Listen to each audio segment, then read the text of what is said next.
Well, good morning, Naz family. I hope this video finds you well. It has been a crazy last couple of weeks, for sure. And I just want to remind you that we are people of faith and not fear. That we don't need to be afraid. That even in the worst case scenario, we have Christ with us. That we can go to Him in prayer. That we can give our anxiety and our stresses to Him. In fact, our stresses actually weaken our immune system. And so as Christians, we go to Christ in prayer. And we also know that we have to be wise. And we want to follow the instruction of our leaders, medical professionals, that say stay home, keep social distancing. We want to curb the spread of this virus, especially those who are the most vulnerable, that can't afford to get this virus. Throughout history, the church has always sought to be a part of the solution. And so even though we follow the directions of experts, we know that we are also called to love and care for people that are going through hard times.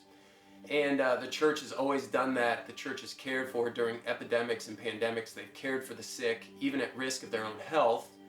And so the question is, what is the Christian response? What is the Christ-like response to this thing? We have been asked by community leaders to provide a daycare or a camp for kids for medical professionals, first responders, people that are used to having their kids go to school. But of course, because the schools have shut down, this has provided quite a challenge for those that care for our community.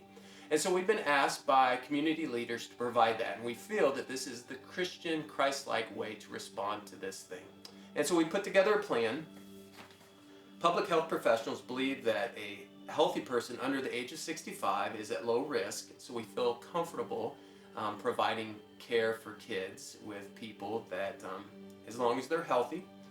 Our community has not had any community spread of this disease that we're aware of at this time. We have consulted with medical professionals in the Department of Public Health, and we believe that we have a safe plan that can provide care for children, for 133 children. This will not be open to the public. This will only be open for first responders, for medical professionals, for single parents. But we can only do this with your help, with volunteers that step up and say, I want to be a part of the solution. And so this plan consists of keeping groups small, 10 or less, frequent cleaning, washing of hands, sanitizing of surfaces. There will be a strict wellness policy, and so any volunteer or the people that are participating will scan their temperature before they come in. If they're sick, they can't come in. We'll be teaching kids and adults to stay away, 6 feet away from each other. We'll be practicing good hygiene. Mostly we'll be staying outdoors and doing things like kickball and stuff like that, and we'll be spread out.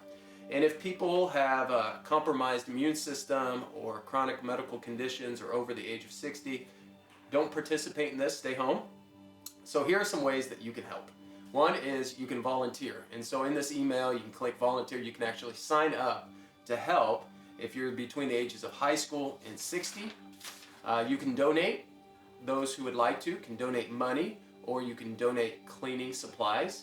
You can loan thermometers. We need thermometers. As kids come in, as adults come in, we will take their temperature, either ear thermometer, a temporal thermometer, touchless scanners. You can pray. Please pray. Pray for our community. Pray for our church. Pray for the world. And if you're sick, stay home. Wash your hands. Check in on your neighbors. Everyone should be checking in on their neighbors, especially neighbors that are 65 of age or older. Offer to run errands. Shop for them so that they can stay home. Be a part of the solution. Love God. Live as a family. And go make disciples.